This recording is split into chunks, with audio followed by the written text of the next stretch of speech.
Good morning, everybody. I'll do a quick video today. It's been a few. Got home yesterday from West Texas, my mom's memorial, and went well. A lot of people came, pay their respects to my mom. Um, we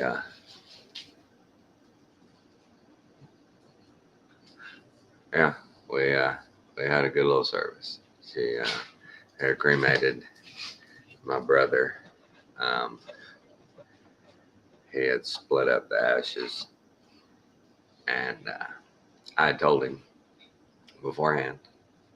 I had bought some herbs to distribute it between my girls and myself.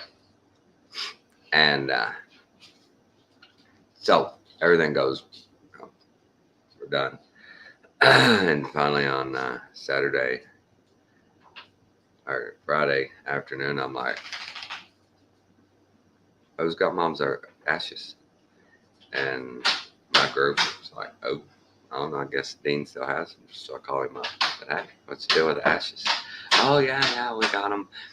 Misty had got these 4 urns on the internet and put them in there. And yeah, I've still got them. And I said, I told you I had some urns. I didn't need any. I told you I got some of those. Oh, well, okay, well, we've got them here. And he was nice enough. He said, I'll bring them to you. And he brings them to me. And Maddie's there.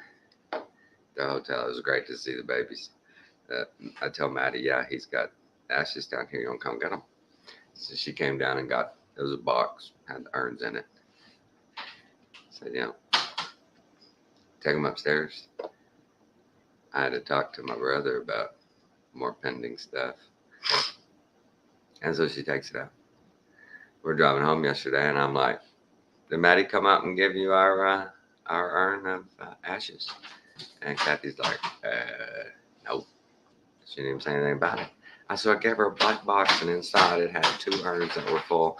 And then my brother put her extra ashes, didn't have enough room, in a medicine bottle.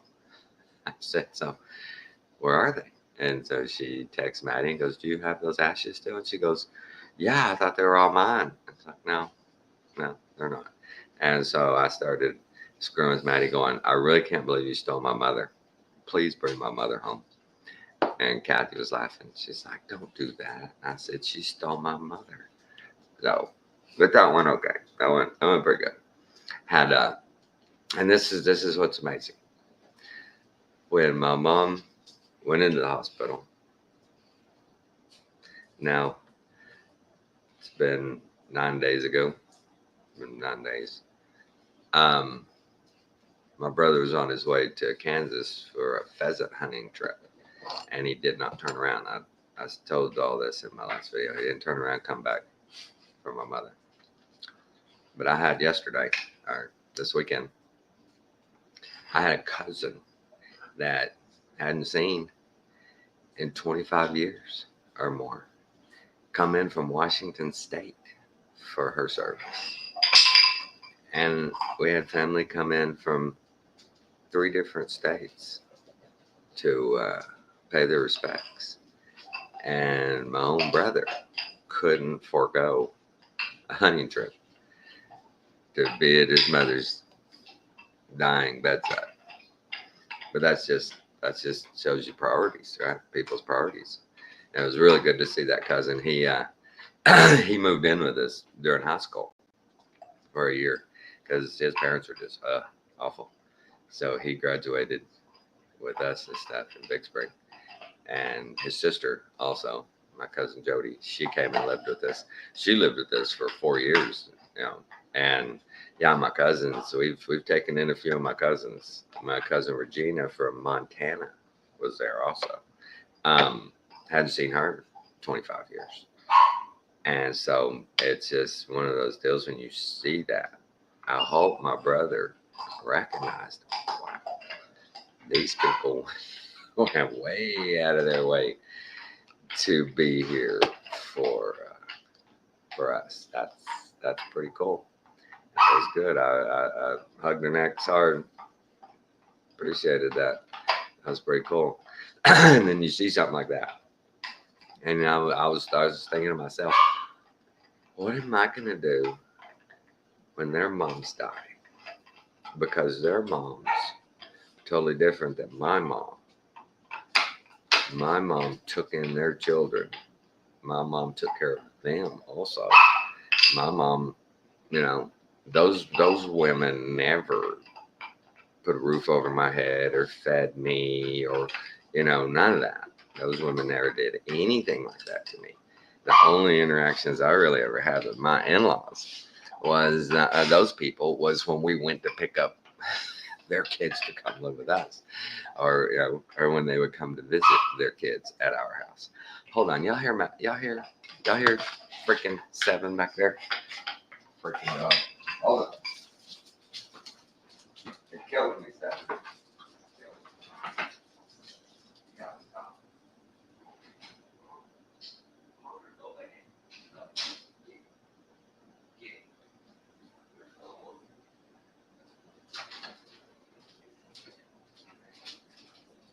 Oh, that dog.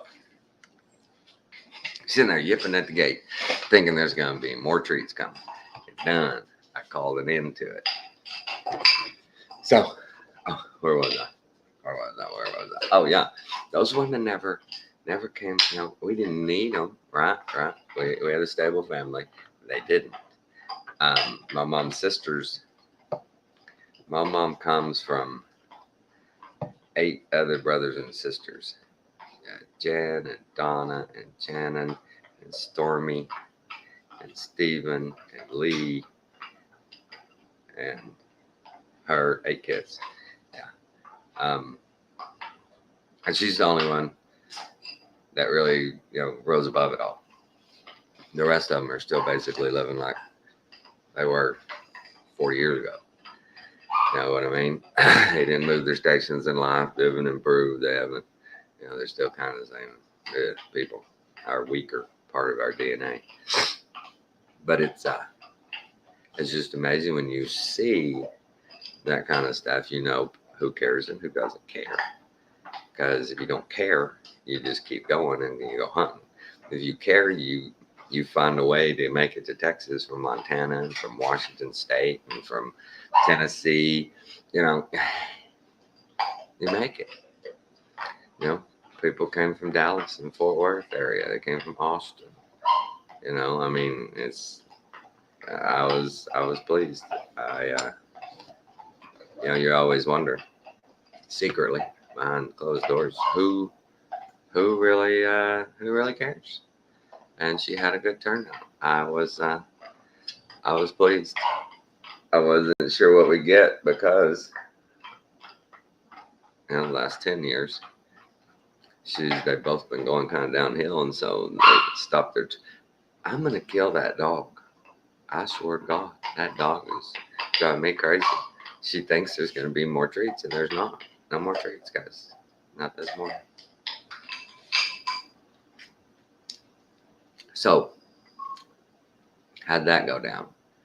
And got home yesterday. And the reason I'm up so early doing this, I was just finally, after the last 10 days, I finally just, boom, I hit the wall about 7 o'clock last night. I mean, bam. Emotionally, physically, I hit the wall. I went to bed and 10 hours. This is right at about 8.5, 9 hours, I guess, 10 hours. I did my sleep music gram, and I rarely sleep more than 7 or 8 hours. I'll wake up, I'm up. I hit the wall. Zorn out.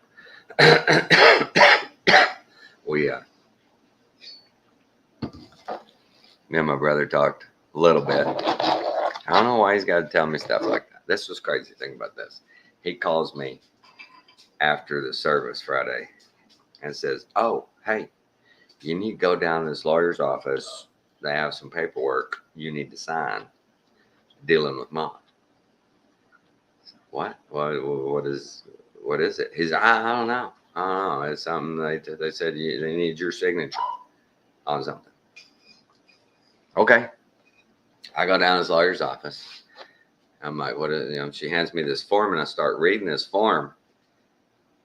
I'm like, why do I need to fill this out? This reads like I am a detached person and I'm having to prove that I knew my mother. And she goes, I'm not sure what it is. This is through the title company. This is about a house of my parents. They've been trying to sell to this guy for about 6 months. And this guy has dropped the ball. He couldn't get finance. And finally, somebody else is buying it kind of for him. And he's going to rent to own from them or something. It's a really crazy deal. Right. So she says, go down and take this and go down to the title company and talk to them. They'll lay it right out for you.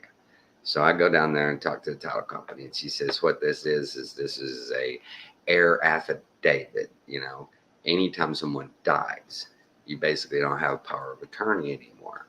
So if you're going to sell an asset that has a title and her name is on the title, you have to do this one time. You have to prove an heir exists and that heir is legit. So that's one of the weird questions, Do you know their birthday? Do you know where they were born? Do you know if they were married? Do you know if they had kids? If they had kids, what were the kids' names?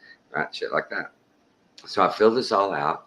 My wife fills out a part to be a witness and all that. We fill it all out, sign it, and the lady says, okay, that's all we need. And I said, could my brother have done this? She goes, yeah, I tried to get a hold of him all last week. And I talked to Eve, the lawyer, and she said she would give it to him. She had a copy. She said she would give it to him. She saw him. And he didn't ever call us back. He didn't ever call us back.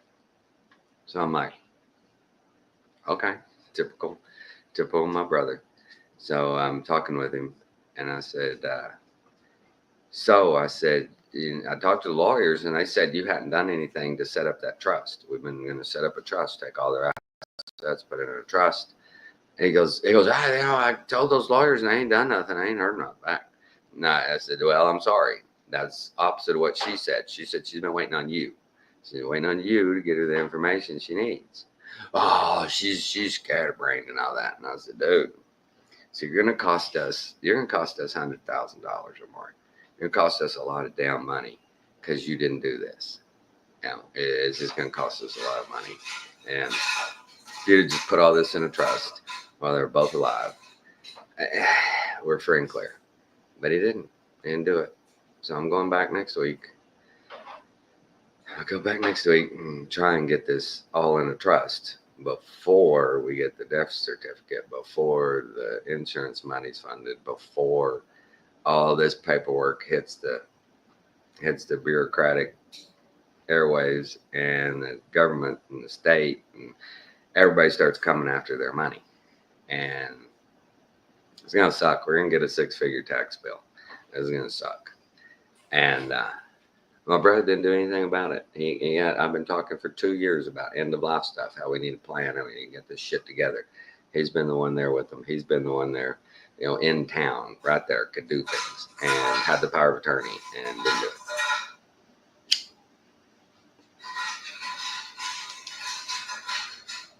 So now,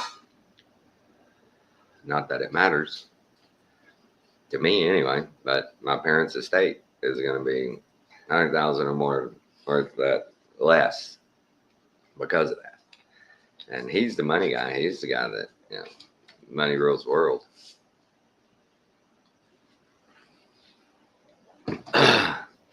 But it's just, it was kind of depressing to see how little my brother cares. But it's weird with my dad. He's kind of totally different. He sends me a text like Thursday, tell him we're going to leave. We'd be there Thursday afternoon. He sends me a text and says, hey, on Friday, when it comes to the service, me and the boys will take care of Dad. You don't have to worry about it. You just take care of the girls and yourself and stuff. I know it's going to be tough. So we got this. We'll take care of him. And so we get there and I go see my dad, and we go eat supper with him and stuff. And he's doing good. He's doing real good. And the next day for the service, my brother and them bring him up, and it's almost like they're bodyguards around him. And I start getting this weird vibe from my brother that going forward, he's going to try and reverse the roles, kind of like I was there taking care of my mom. I was there, 24/7 with him. And I think he's going to try and reverse the roles, and he'll be there for dad. He's going to take care of dad. I got this. I got this. So I'm like, okay, at least you're going to do something. You're going to do something. And I told him before I left, I said, I'm going to keep coming back just like I did with mom. Take care of him. I'll be back. I said, if anything happens, I will take him in. I'll bring him to live with me. He's like, well, you don't have to. You don't have to come back. Don't worry about that. We got this. You don't have to. I said, no, I'm going to. That's what I feel obligated to do. Whatever. You don't have to. We don't need you. And I said, yeah, I know. But that's okay. I'll come anyway. So it's been a little stressful, but I got through it good. Yeah. My faith has been, my rock. It's been a really good experience, through prayer and fasting, through the whole thing. I feel blessed that God led me the way He led me through this. It's been really low stress. I didn't really have any bad times. I didn't feel any regrets. I'm not bitter towards my mother. I was really pleased, with the way I was raised. A lot of people ask, so, how was it, your mom? She's a good mom, all that. And I'm like, for my eyes, she was a great mom. I didn't have any problems with my mom. My mom was,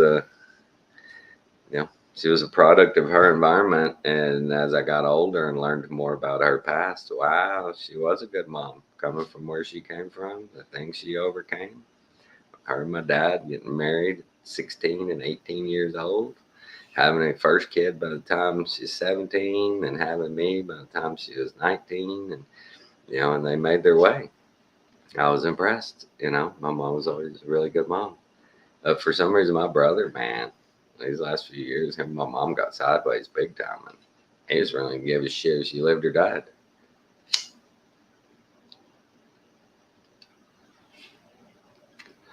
Wake and bake with you guys as usual. But my brother, he seems to be really more inclined to my dad than he ever was my mom.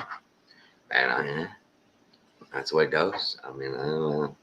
I'm not like that, but I guess he is. So that's all I got for that. That's in the past. It's gone. Now we focus on my dad. The brutal thing about my dad and this Lewy body. And I don't know why they call it dementia, because his brain, his memory, all that stuff is pretty good. It really is. One of the most precious things and heart-warming things my dad does still is gospel songs. He knows them. When they play, he knows them and he sings them. And it just, everybody sees him do that and they're just like, oh, wow. I mean, he can otherwise barely get out a sentence, but he can sing those songs. He knows them. And as soon as they first notes hit, he loves them and he sings them. And that was amazing. They were in how they do. They run a video montage of pictures and music, and the songs they picked were a couple of their favorites, of course. And my dad sang right along with them. It was great. It was really great. And it was funny in the picture montage. Several people came to me and Kathy and went, weren't but a couple of pictures of you and Tommy in there. My brother put it together. But in his defense, I didn't think it was a situation like it turned out to be, but he did send me a text and say, hey, if you have any pictures you want to put in the montage, send them to me. And I never thought for a minute that he would exclude pictures of us if we didn't send some pictures. And we were in those pictures with a lot of other people. So, I mean, it wasn't like it was just exclusive. Me and my mom, or Kathy and my mom, or the girls and my mom. It was like several people saw the bias. And it was, I'm okay with that. That's fine. That's his choice. He wanted to do it. He did it. So the Lord's mercy is good. It is good. And we, we get lucky. At least I did. When you have parents like my parents were, they weren't the most. What would you say? Lesson building, lesson giving, life lesson learning, guide you down the path of life type of parents. They just weren't. But they were there. We were always safe. We always had everything we needed. They, once we turned teenagers and got driver's license, they pretty much hands off. We came and went as we pleased.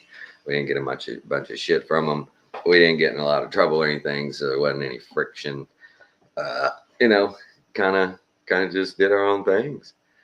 Parents just kind of backed off. And I graduated high school, and I went into I enrolled at the local junior college first semester, and I went to maybe 2 classes and said, nah, fuck this. I didn't like high school. I'm not doing this. And so I dropped out. I went home, told my parents, and said, look, man, I ain't doing this. I ain't going to college. This is just not right now anyway. I'm not doing it. Hey, you don't go to college. You get the fuck out of this house. You ain't staying here. You gotta go. We'll pay for you. We'll do everything. As long as you go to college, you ain't going to college. You ain't get nothing. Okay. I packed my shit, man. I went to the bank. I had $200 in my savings account. Closed that sucker out. Went to Lubbock. The rest is history. Never looked back. Never asked for no money. Made my way. My brother, on the other hand, I was laughing at my nephews because last week, and I was there, or week before when I was there with my mom, my nephews were there one day, and they were flying out to be with my brother and go hunting, right? But they did come see my mom. They're like, yeah, we got to go do this and this because, we got tests, tomorrow, and then we're flying out tomorrow. And I said, test? I said, didn't you talk to your dad about how college works? You don't have to go to all your classes. You don't have to do all that, dude.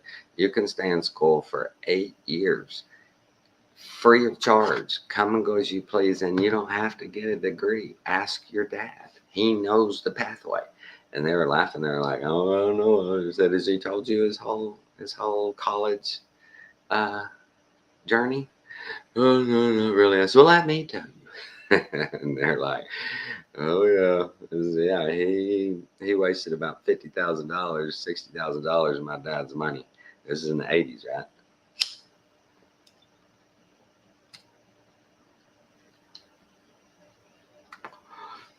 In schooling and housing and stuff, he was lucky. The only lucky part really was he lived in a house with 2 other guys. He had 2 roommates, so his rent wasn't that high, and he paid his own rent. Great guy, huh? All right across town. I was living in an apartment by myself.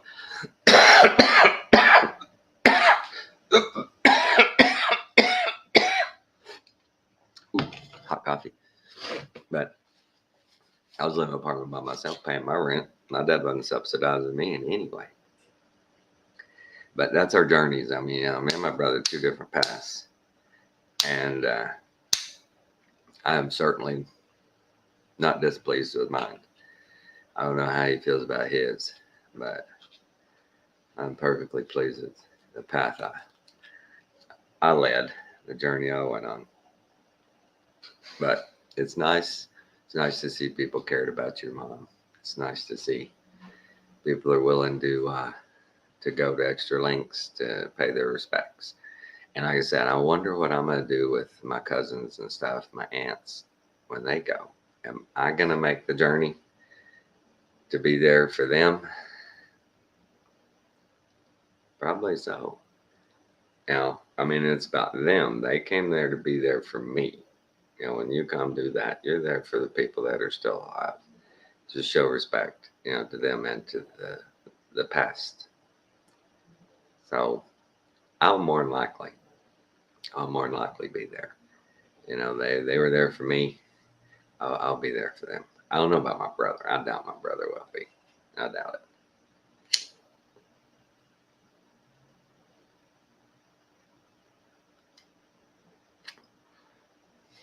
But also, a couple of those aunts, when I get my cut of the insurance money, I'm going to give them some money. My parents' will was really simple. First one of them to die, the other one gets everything, and then when they die, me and my brother split it. There was no line item, so and so gets this or that. They didn't do that. Just split in half. So when it happens, I'm gonna give my aunt some money. I'm gonna tell them.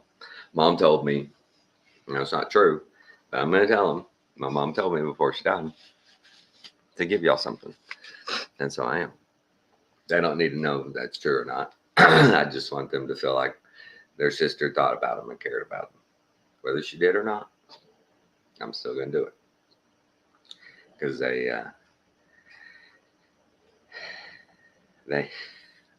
my mom and her sisters, they had some crazy relationships. Really crazy.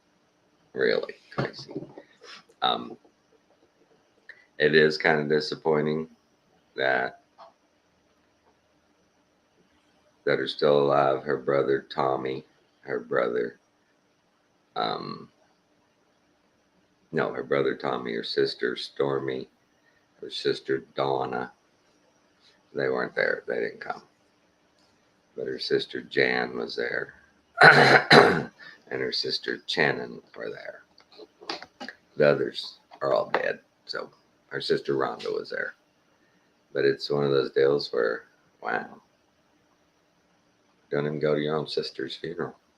Kind of weird. People came to their aunt's funeral from much further away, but I don't know. That's the way I am. So, with that all said, it took me 30 minutes to get that out. I'm wondering, this next week, will the Lord have mercy on us? He had mercy on me. Will He have mercy on us as a collective? Or will the shit hit the fan next week? How bad is it going to be? Are they going to push the white, conservative, Christian, heterosexual male? Are they going to push us to the edge? Are they going to make us? They're going to make us do what we hadn't wanted to do. We don't want to do this. We never wanted to do this. They're going to make us. Because they've been pushing for a long time. They've been poking us. Just poking us. Do something. Do something. Do something. I dare you. Yeah, we're going to go after your kids. Nothing you can do about it. Yeah, we're going to go to the school boards. We're going to do everything. Nothing you can do about it. And they did it. And we've stood by passively and let it happen. And said, hey, this ain't good. Let's go to that school board meeting. Let's go to that city council meeting. Let's stand up for our rights. Nobody did it. Nobody did anything. Now it's fucking almost too late. And people are going, how the hell did we get here? You sat at home and didn't care. Sent your kids to schools. They brought stuff home. You signed it and you read it.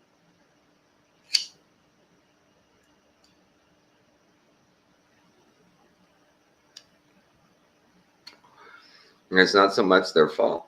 Because since I was a kid, our parents have been indoctrinated to send your kids to school. They're going to learn valuable things.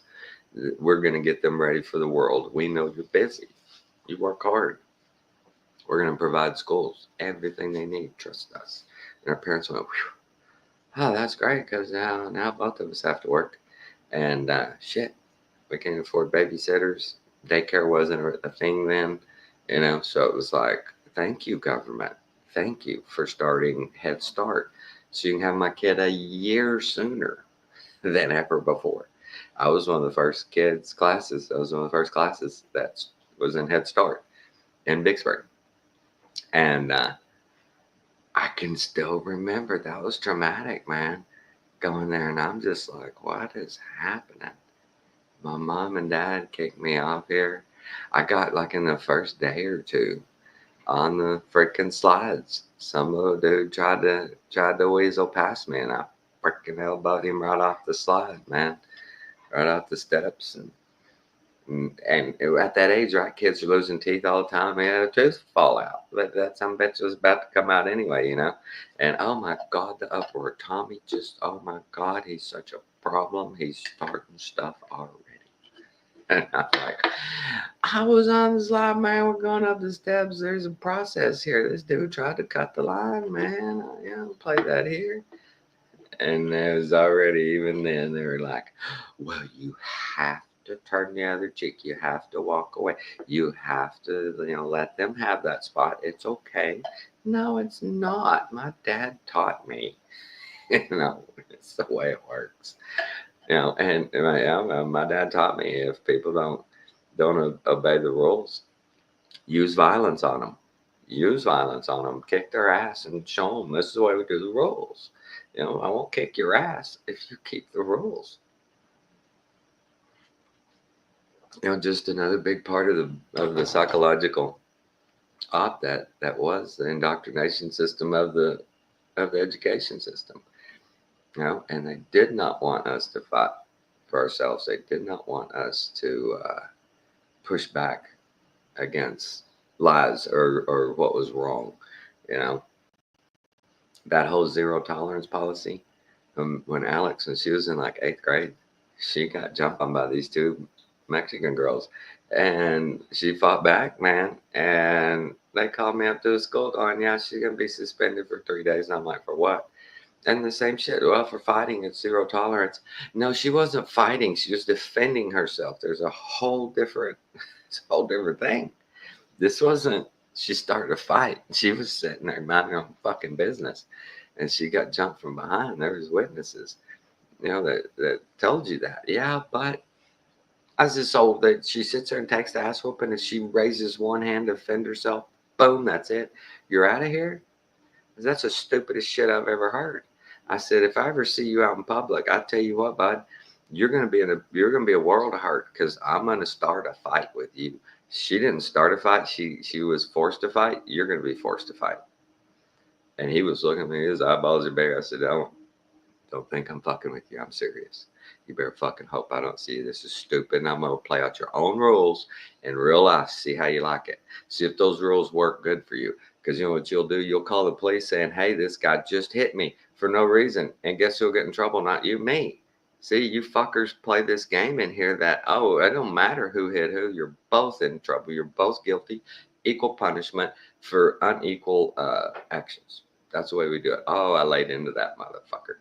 And of course, he's like, oh, sorry, I can't reverse it. That's policy. She's going to be out. And I said, okay, I won't reverse my policy. You better hope I don't see you, bud. You better fucking hope I don't see you. I said, I will just walk up and fucking hit you right in the mouth. Let's see what happens. No, you don't have to. You can't threaten me like that. What are you going to do? Call the cops. I said, you'll see how justice works. You don't get to do this kind of shit that you're doing. You don't get to do that. And whoever thought that was a good policy, that's teaching a totally wrong lesson.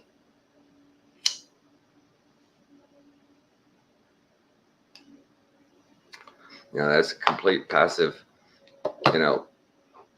approach of just take your ass whooping. Don't fight back. Don't fight back, or there will be trouble for you. You're innocent. You're innocent until you protect yourself. Don't protect yourself. That's not the way. You let the bully beat the shit out of you. And then guess what? We'll deal with the bully. It'll be bad for him. It'll be terrible. We'll do justice for you. Fuck you, dude.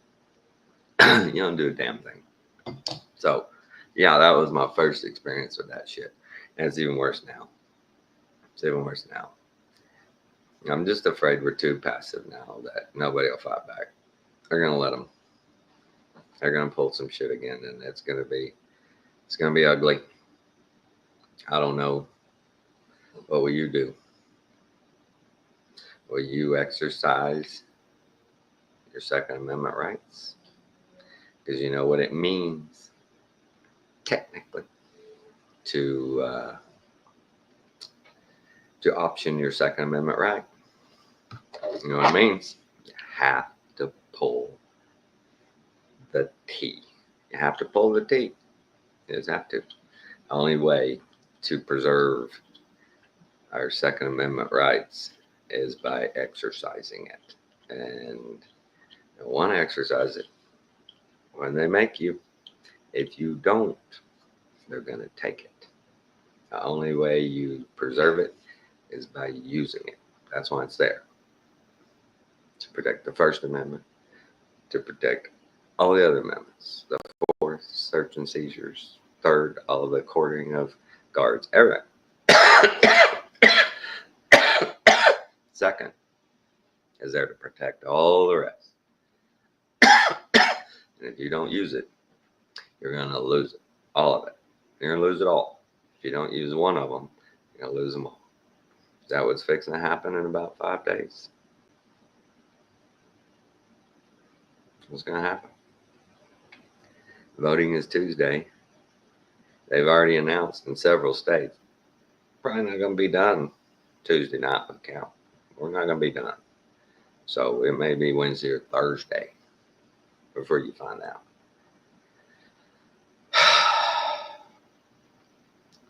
I think they're going to do martial law.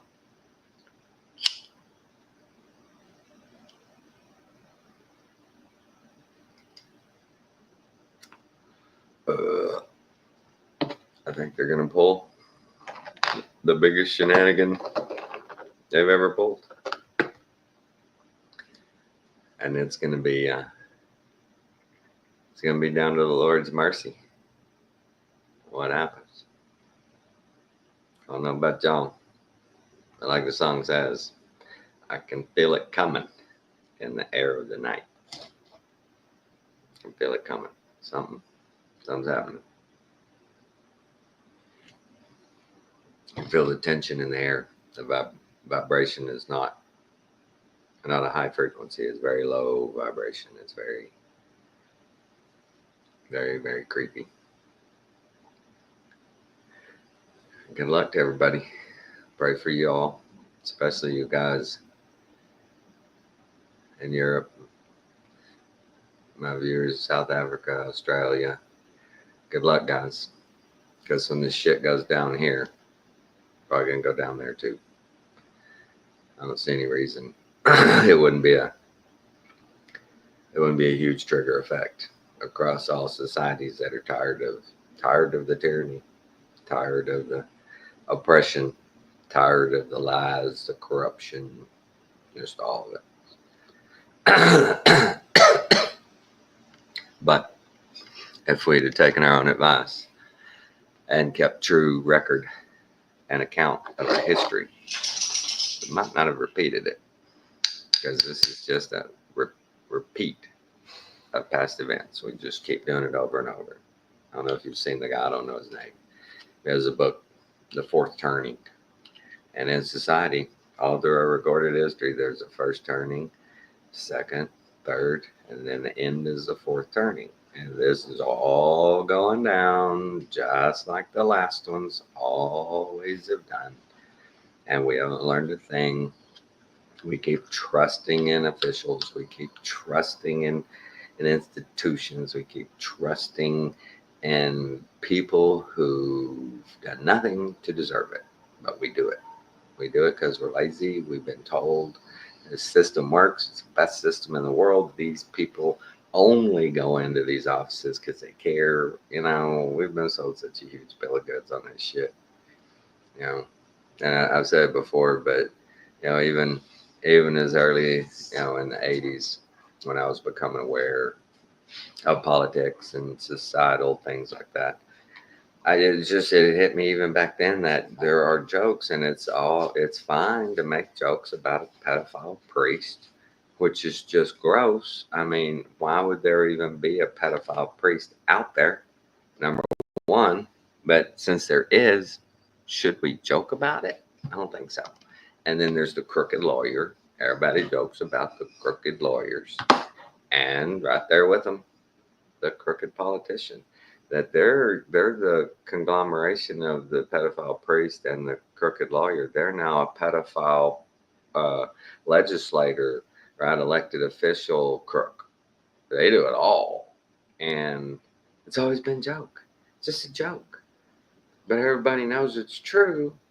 But our cognitive dissonance, we just make a joke out of it. This is a joke, man. Really? In my hometown out there, we have a couple of Catholic churches, right? Got a few Catholic churches, but I never heard of any of their priests, pulling their shenanigans. I would have hoped that if they had, the people I knew that went to Catholic churches would have been like, oh, I don't think so. Call the police. He's going to jail, all that. But, it didn't happen. It just didn't happen. And people knew. They didn't do anything.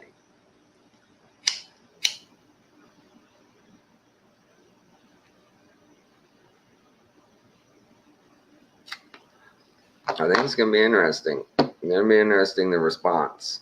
Because I've seen too many reports and videos now that they've already got Dominion machines out there that they're changing votes. It's reported already. There's reports all over. There's a lady there in, where was she? I want to say Massachusetts or something. Can't remember. But they're closing, the voting stations at 1:45 in the afternoon. They're supposed to be up until 4:30. And the cop tells the lady, look, we have to stop it here because this is a very arduous process. It takes a long time. It's very difficult to vote.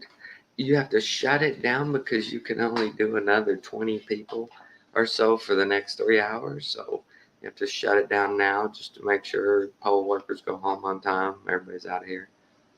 And the lady was giving him shit, going, this is election fraud, dude, right now.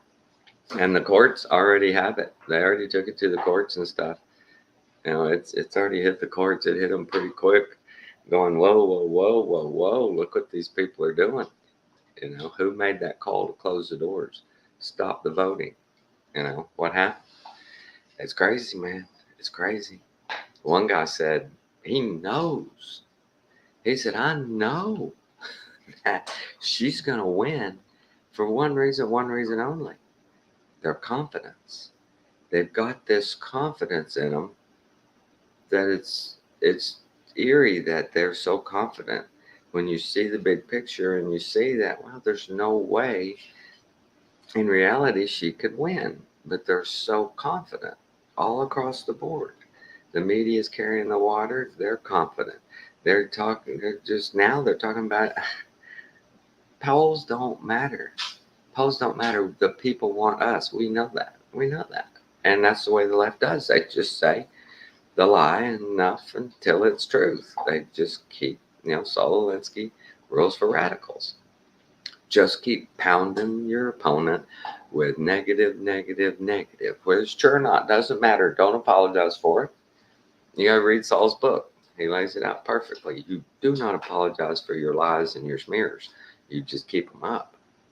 You make them defend them. You make them defend. Prove you're not a racist. Prove you're not a sexist. Prove you're not homophobic. We say you are. We say you are. We say you are. Right? I mean, that's all they do. They have no proof of anything, but they just keep saying it. And nobody says, well, and if they do say, well, they get to weasel out of it going, yeah, well, that's what we know that's what they meant. Oh, yeah, that's true. So here we go, guys. Here we go. Again, everybody, like old Michael Buffer says, let's get ready to rumble.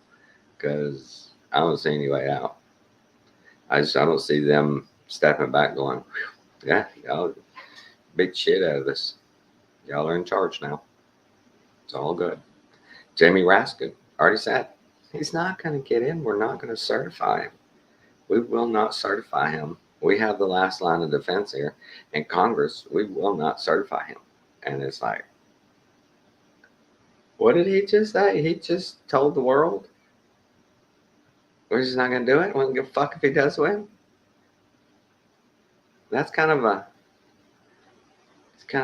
dictatorship type of deal. Who's making that call? Jamie? Who's making that call, Bud? Tell us who called you and said, don't worry about it, Bud. We're not going to certify it. We got the votes. Ain't nobody going to certify this election. He'll never work in office again. We'll just do a military coup if he tries to take office. We got this. Just speculation, but we'll see. There's been so many people out there going, there's no way he can win. They have enough infrastructure. They have enough operatives. They have enough ways that it's just not going to happen. And it's like, wow. Oh, and I heard something this is just crazy. I had heard that in 1960, when Kennedy won, that think about this. I'm pretty sure this is exactly what they said. In most districts around the country, he won by one vote. Look it up. I thought it was crazy when I heard it. One vote. In most every precinct in the country. A couple he won by 2 or 3. But it wasn't like there was, a county with 5,000 people and he won 4,000 of them. It was by one vote. And I just got wondered. They didn't say anything. They didn't make any pre-statements of, now this was a time when in voting, if you won the county, they showed it as a one vote win. So you didn't have to go, you won by 370 here, 240 there. They just called it one vote. I didn't hear anything like that. That might have been the deal. I don't know. It was 1960. I have to dig into it deeper. But that's just amazing. What if that happened today? What would people say today if, oh yeah, Harris wins, Dallas County by one vote? Yeah, he wins, Kamala wins Houston by one vote. What? He wins, one Orange County by one vote. People will be like, wow, wait a minute. Come on, man. If there was 1 or 2 places that somebody won by one vote, there'd be inquiry, right? I would think. But I have to look deeper into it. But when I heard that, I was like, what? I rewound it. And that's what the guy said. He said, yeah. In that 1960 election, most every precinct, one vote. That sounds weird. It's just weird. But that's our history. We don't know the truth about anything. I don't think. Not the whole truth. Not the whole truth. Candace Owens is going off on, they're doing this whole polio thing and how, thank God for the vaccine and all this. And she pointed out, and there's documentation, that after they started heavily spraying DDT in all these neighborhoods everywhere around the country for mosquitoes and ticks, right? All these kids started coming up with paralysis. So they started saying, look, we got a polio outbreak. We got a vaccine ready. What? Candace Owens has a good deal on it. That's crazy. Those kind of things they've done to us. And then when we find out the truth, they're like, it was a long time ago. Wasn't us. We did. They did. But you keep pushing these policies they put in. You keep pushing the polio vaccine. You keep pushing all these things. You're pushing vaccines that the last time the efficacy of mercury in a vaccine was done in 1928. It's never been studied again. So it is your fault. You did it, just like they did it. You keep doing it. But we don't get any relief. No relief here. No relief here. When you turn your back on God as a country, this is what you get. We turned our back on God back in the 80s We started letting the homosexual agenda be front and center. And once it got its foot in the door, like a lot of people warned, they were not going to stop at marriage. We knew that. But everybody said, no, no, no, no, that's it. That's all they want. They want to be able to get on each other's insurance. They want to be able to, be on each other's life insurance policies. Right? That's all they want. Now look where we are. So I pray for the world. I pray for everybody. Pray for all us Christians, a hedge of protection. Put on the full armor of God, guys. Here it comes. Here it comes. These are the times we were made for. We were born at this time for a reason. Somebody's got to stand. But you think back to all of the other falls of societies, those people didn't stand. They built a society to a point where they got so lazy that they were easily taken down. And that's what's happened to us. We built a society to the point where it's not going to be too hard to take us down. We ain't got much fight left in us. They programmed it out pretty good.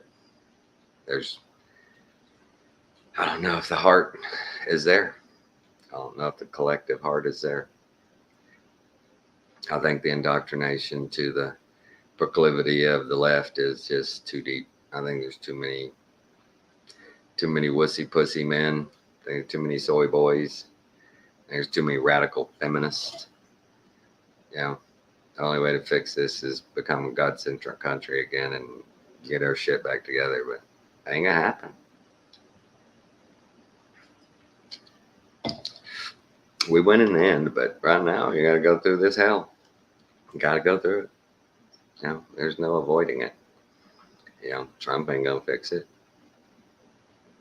It's just another 4 years of lulling us into a different phase of the psyop. Just pulling us through our different waves in the psyop. It's not gonna stop. Well, I'm almost on an hour. You people probably don't want to listen to me talk anyway. So I'm gonna jump. All right, guys. Love you all. Good, good discernment and good vibrations. Love you all.